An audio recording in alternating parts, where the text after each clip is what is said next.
ये है लड़की का विवाह गीत। और मतलब लड़की की विदाई होने वाली है तो उसकी माँ की मनोस्थिति का वर्णन है एक तरीके से।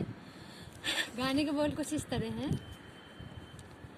जुगुर जुगुर दिया जले जुगुर जुगुर बाती, धुकुर धुकुर जिया हो। जुगुर जुगुर दिया जले जुगुर जुगुर बाती, धुकुर धुकुर जिया हो।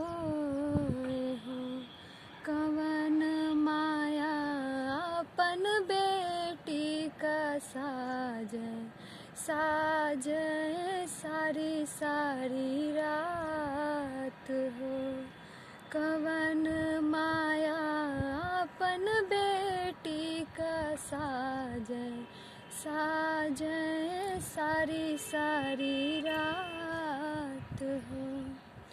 उठऊ ना मोरी बेटी हाथ मुँह धोवो, खाई ले ओ दूध और भात हो। तोहरा चरण बेटी बड़े भिन सारे, कैले कलेवा मोरे हाथ हो। तोहरा चरण बेटी बड़े भिन सारे, कैले कलेवा मोरे हाथ हो। भैया के कलेवा माया हंस मुख दिहलू, हमरा से कवन वियोग हो। हमरा से कवन कसुर भइल माया, हम का तू भेजलू विदेश हो। हमरा से कवन कसुर भइल माया, हम का तू भेजलू विदेश हो।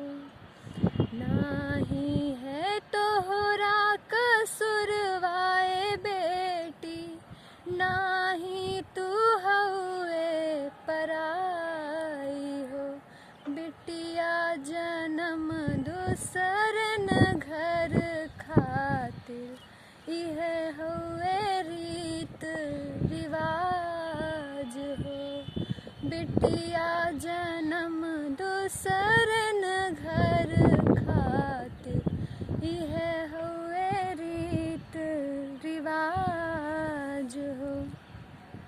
चलत के बेरी बेटी हमें समझायो, कैसे रहब बिन तोर हो।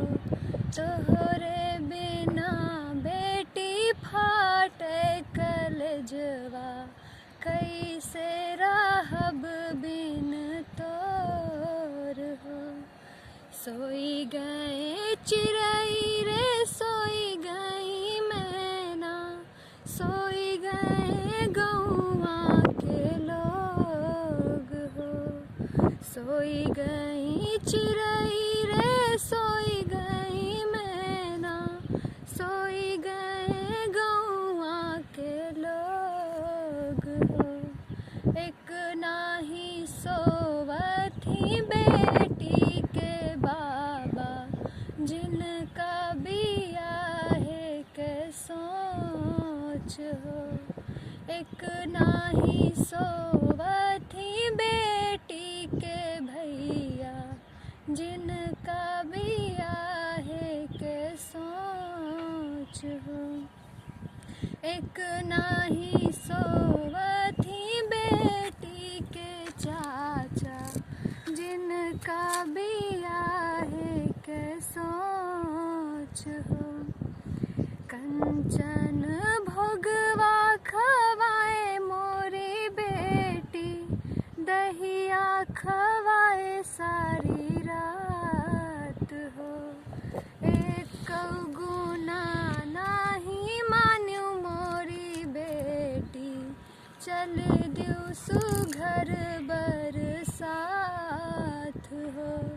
एक गुना नाही मान्यू मोरी बेटी, चली दिहु सुघर बरसात हो। जुगुर जुगुर दिया जले, जुगुर जुगुर बाती, धुकुर धुकुर जिया हो।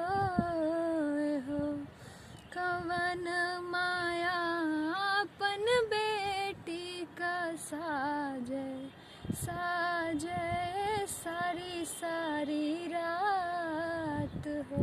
धन्यवाद।